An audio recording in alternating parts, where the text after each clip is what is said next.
ചരിത്ര ദൗത്യത്തിന് തയ്യാറെടുക്കുകയാണ് ISRO-യുടെ PSLV C-59 rocket അല്പസമയത്തിനകം വിക്ഷേപിക്കും. European space agency നിർമ്മിച്ച ഇരട്ട പേടകങ്ങൾ വഹിക്കുന്ന പ്രോബ-3 ഉപഗ്രഹങ്ങളുമായാണ് PSLV കുതിക്കുക. സൂര്യന്റെ അന്തരീക്ഷത്തിലെ ഏറ്റവും ബാഹ്യഭാഗത്തുള്ളതും ചൂടേറിയതുമായ കൊറോണ കവചത്തെക്കുറിച്ച് പഠിക്കുകയാണ് പ്രോബ-3യിലെ 2 കൃത്രിമ ഉപഗ്രഹങ്ങളുടെ ലക്ഷ്യം.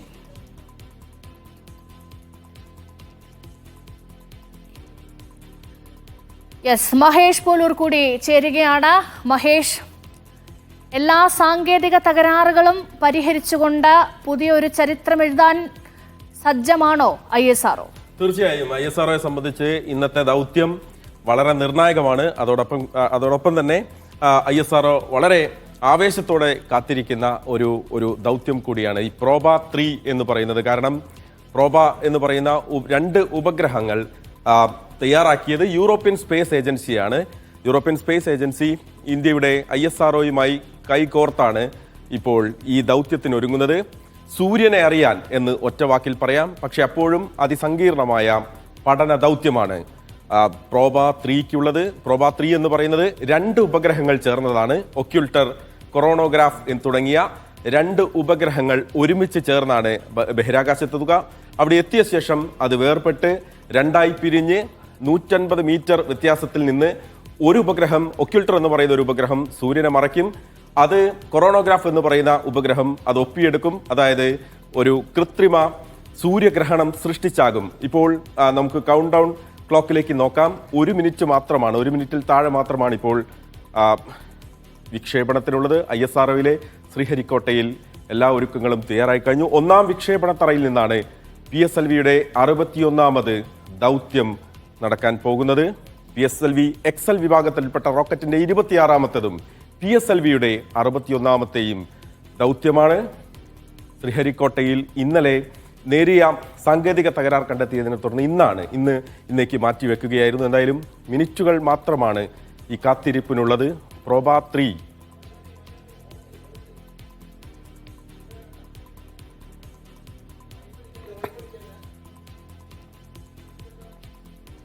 9, 8, 7, 6, 5, 4, 3, 2, 1, 0.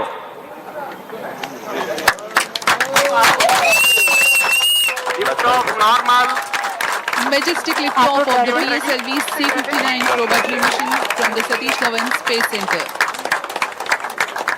यहाँ PSLV C-59 प्रमोशन यान का सफलतापूर्ण उत्थापन रेंज ऑपरेशन डायरेक्टर ने भी इसकी पुष्टि कर दी है. यह पूरी तरह सामान्य उत्थापन है और ലിഫ്റ്റ് ഓഫ് നോർമൽ എന്ന കമാൻഡ് ശ്രീഹരിക്കോട്ടയിൽ നിന്ന് വന്നിരിക്കുന്നു. ആദ്യഘട്ടത്തിൽ 6 POSM അതായത് ബൂസ്റ്റർ റോക്കറ്റുകൾ ചേർന്നിരിക്കുന്ന ആദ്യഘട്ടമാണ്. അതോടൊപ്പം തന്നെ ആ ഘട്ടത്തിൽ തന്നെ വികാസ് എഞ്ചിൻ S-139 എന്ന് പറയുന്ന വികാസ് എഞ്ചിനും ചേർന്നാണ് ഈ കുതിപ്പ് ഇപ്പോൾ നടത്തുന്നത്. റോക്കറ്റിന്റെ താഴ്വശങ്ങളിലായി നമ്മൾ കാണുന്ന 6 ചെറു റോക്കറ്റുകൾ, POSM എന്ന് പറയുന്ന റോക്കറ്റുകൾ ഖര ഇന്ധനത്തിൽ പ്രവർത്തിക്കുന്ന ആ റോക്കറ്റുകളാണ് മുകളിലേക്ക് ഉയർത്തുന്നത്. ഒപ്പം S-139 എന്ന് പറയുന്ന വികാസ് എഞ്ചിൻ വരുന്നു. Burning together the first stage, motor and the shaft all together generate about 9,000 kilonewton.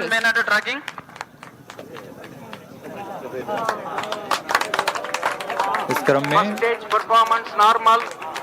1ാം സ്റ്റേജിന്റെ performance normal എന്ന കമാൻഡ് വരുന്നു.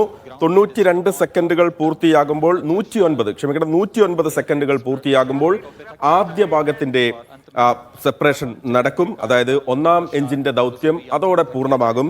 2ാം എഞ്ചിന്റെ ജ്വലനം അവിടെ നടക്കും. 2ാം എഞ്ചിന്റെ ജ്വലനം നടക്കുന്നത് 109 സെക്കൻഡിലാണ്. There's a confirmation about this strap-on separation. Second stage engine started.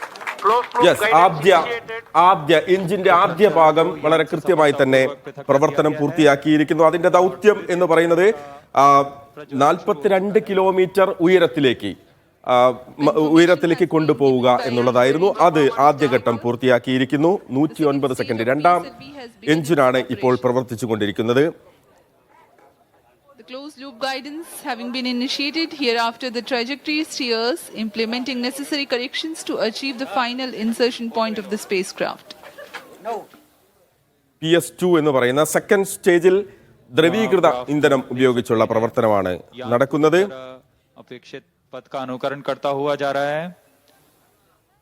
सभी അല്പസമയത്തിനകം, അതായത് കൃത്യം 3 മിനിറ്റും 4 സെക്കൻഡും ആകുമ്പോൾ അതിന്റെ മുൻഭാഗത്ത്, ആ ഉപഗ്രഹത്തിന്റെ മുൻഭാഗത്ത് അഗ്രഭാഗത്ത് കാണുന്ന ഹീറ്റ് ഷീൽഡ് ഇപ്പോൾ അടർന്നു മാറും. അതായത് ഹീറ്റ് ഷീൽഡ്, ഈ പേലോഡുകൾ, ഉപഗ്രഹങ്ങൾ വെച്ചിരിക്കുന്ന ആ ഭാഗം ഇപ്പോൾ അടർന്നു മാറും. കൃത്യം 3 മിനിറ്റും 4 സെക്കൻഡും ആകുമ്പോൾ ആ പ്രവർത്തനമാണ് ഇനി നടക്കാനുള്ളത്. चरण में UDMH और N2O4 का इस्तेमाल होता है और अब यान से ऊष्मा कवच को पृथक कर दिया गया है.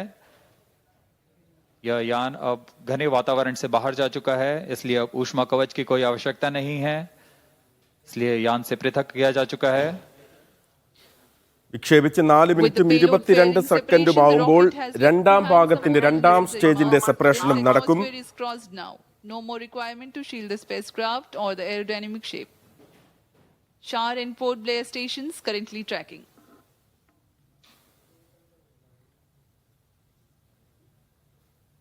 सभी गतिविधियां पूर्व निर्धारित तरीके से जारी हैं.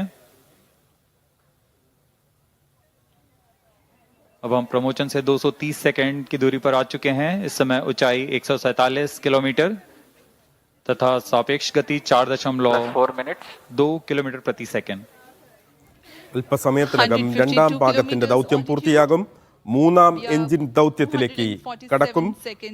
263 സെക്കൻഡിൽ എത്തി നിൽക്കുമ്പോഴാണ് മൂന്നാം എഞ്ചിൻ അതിന്റെ പ്രവർത്തനം തുടങ്ങുക. द्वितीय चरण के दौरान यान क्लोज लूप गाइडेंस के अंतर्गत होता है, यानी वह अपना दिशा निर्धारण स्वतः ही कर रहा है. Second stage separated. Third stage രണ്ടാം ഭാഗവും ignited. രണ്ടാം എഞ്ചിന്റെ ദൗത്യവും പൂർത്തിയായിരിക്കുന്നു. രണ്ടാം എഞ്ചിന്റെ ദൗത്യം 165 കിലോമീറ്ററിലേക്ക്, ലോക്കൽ ആൾട്ടിറ്റ്യൂഡ് 165 കിലോമീറ്ററിലേക്ക് കൊണ്ടുവരിക എന്നുള്ളതായിരുന്നു. അതും പൂർത്തിയായിരിക്കുന്നു എന്നാണ് കമാൻഡ്. तृतीय चरण का निष्पादन पूरी तरह सामान्य. यान अपने उद्दिष्ट कक्षा की ओर बढ़ता हुआ उद्दिष्ट पथ पर. Third stage of PSLV, called HPS3. Ignition is confirmed and healthy operation also is confirmed Plus by the 5 Range minutes. Operations Director. The stage operates on hydroxyl terminated polybutadiene based solid propellant. 7.6 tons of propellant loading. മൂന്നാം ഘട്ടം 239.6 hydroxyl terminated പോളിബ്യൂട്ടൈഡിൻ എന്ന് പറയുന്ന ഖര ഇന്ധനം ഉപയോഗിച്ചുള്ള സ്റ്റേജാണ് മൂന്നാം ഘട്ടത്തിൽ ഇപ്പോൾ ജ്വലിച്ചുയരുന്നത്. यूरोपियन स्पेस एजेंसी से आए हुए गणमान्य व्यक्ति यहाँ 340 കിലോമീറ്റർ ഉയരത്തിലേക്ക് പേടകത്തെ കൊണ്ടെത്തിക്കുക എന്നുള്ള ദൗത്യമാണ് മൂന്നാം സ്റ്റേജിനുള്ളത്.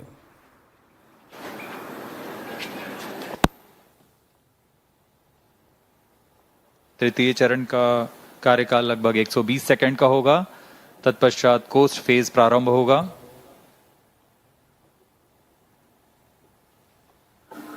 PS3, the operation time is 120 seconds. As we informed you earlier, significant increase in relative velocity takes place during the PS3 thrust regime. यह उड़ान दक्षिण पूर्वी दिशा की है. इस दौरान पोर्ट ब्लेयर स्थित रडार स्टेशन वर्तमान में इसे ट्रैक कर रहे हैं और हम तक सभी आंकड़े उपलब्ध करा रहे हैं. तृतीय चरण का कार्यकाल समाप्त हो चुका है Period of 105 seconds approximately. और कोस्ट फेज प्रारंभ हो चुका है. यह लगभग 116 सेकंड का होगा. इस दौरान यान प्राप्त संवेग से लगभग 100 किलोमीटर प्राप्त करेगा. മൂന്നാം സ്റ്റേജും വളരെ കൃത്യതയോടെ മുന്നോട്ട് പോവുകയാണ്. The third stage has completed its operation. 489 kilometre local altitude, അതായത് ഉയരത്തിലേക്ക് ഈ ഉപഗ്രഹത്തെ എത്തിക്കുക എന്നുള്ള ദൗത്യമാണ് ഖര ഇന്ധനം ഉപയോഗിച്ചുള്ള മൂന്നാം സ്റ്റേജിനുള്ളത്.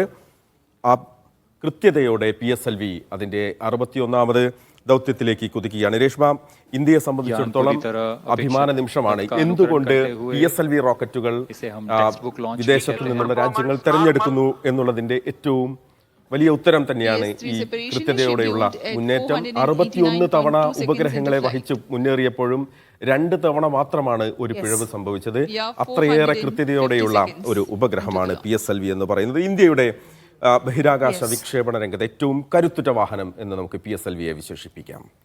ചരിത്രം എഴുതുകയാണ് ISRO. സുപ്രധാനമായ പല കണ്ടുപിടുത്തങ്ങളും പ്രതീക്ഷിക്കുകയാണ്. സുപ്രധാന സൗര ദൗത്യത്തിനായുള്ള യൂറോപ്യൻ സ്പേസ് ഏജൻസിയുടെ പോബ്ര 3 പേടകങ്ങളെ ഇന്ത്യൻ ബഹിരാകാശ ഏജൻസിയായ ISRO വിക്ഷേപിച്ചിരിക്കുകയാണ്.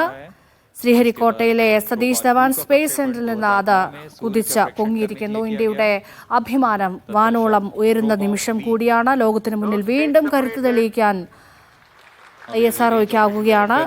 ഇന്ത്യയുടെ അഭിമാന ബഹിരാകാശ ലോഞ്ച് വെഹിക്കിളായ PSLV ISROയുടെ കൊമേഴ്ഷ്യൽ വിഭാഗമായ ന്യൂ സ്പേസ് ഇന്ത്യ ലിമിറ്റഡും യൂറോപ്യൻ സ്പേസ് ഏജൻസിയും സഹകരിച്ചുകൊണ്ടാണ് പോബ്ര 3 ദൗത്യം നയിക്കുന്നത്.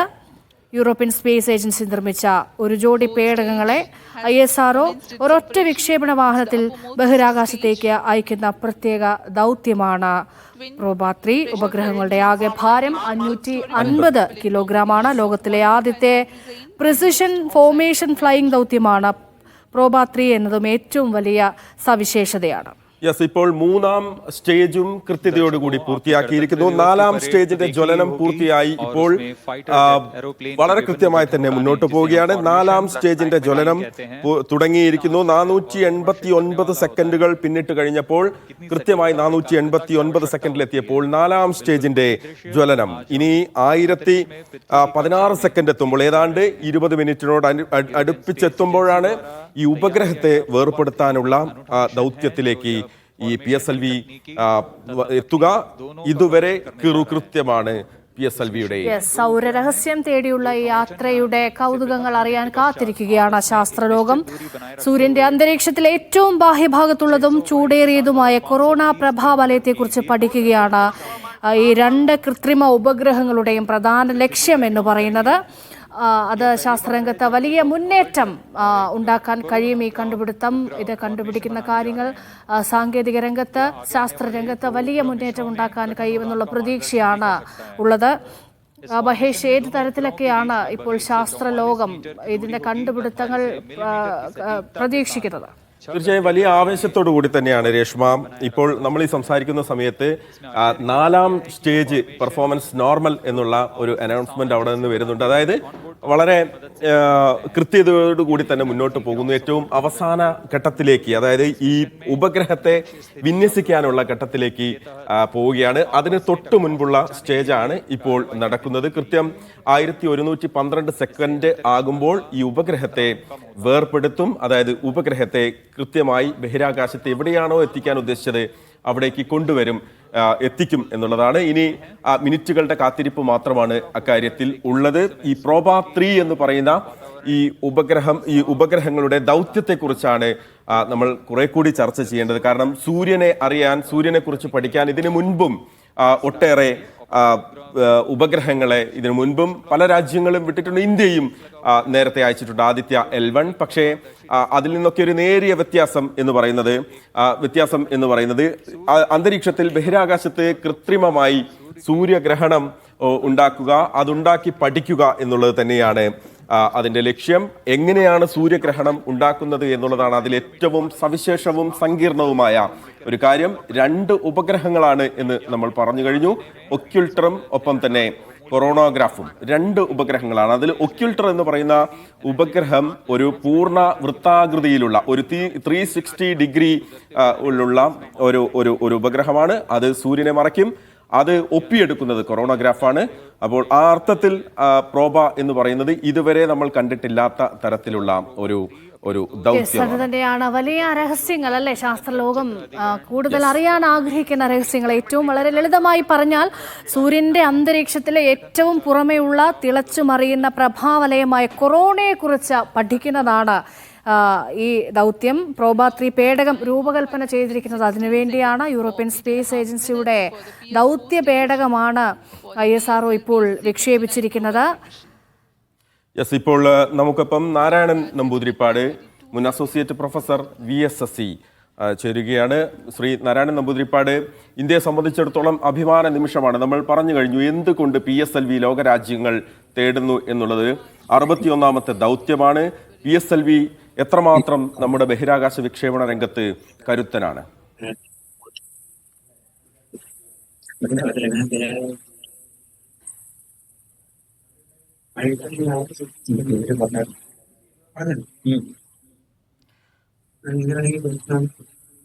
ശ്രീ നാരായണൻ നമ്പൂതിരിപ്പാടുമായുള്ള ബന്ധത്തിൽ ചെറിയൊരു സാങ്കേതിക തടസ്സമുണ്ട്. അദ്ദേഹത്തിലേക്ക് തിരിച്ചെത്താം. ഇപ്പോൾ അദ്ദേഹത്തിലേക്ക് വരാം.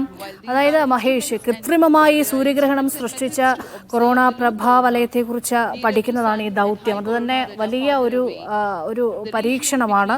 അതുമാത്രമല്ല, നേരത്തെ പ്രോബ 1, പ്രോബ 2 ദൗത്യപേടകങ്ങൾ ISRO തന്നെ യൂറോപ്യൻ സ്പേസ് ഏജൻസിക്ക് വേണ്ടി വിക്ഷേപിച്ചിട്ടുണ്ട്. 2001-ലും 2009-ലുമായിരുന്നു ഈ ദൗത്യങ്ങൾ. 1680 കോടി രൂപ ചെലവുള്ള 3ാം ദൗത്യത്തിന്റെ കാലാവധി 2 വർഷമാണ്. വലിയ ശാസ്ത്ര രഹസ്യങ്ങൾ ഈ ദൗത്യത്തിലൂടെ ലോകത്തിന് മുന്നിൽ വെളിപ്പെടുമെന്നാണ് കരുതുന്നത്.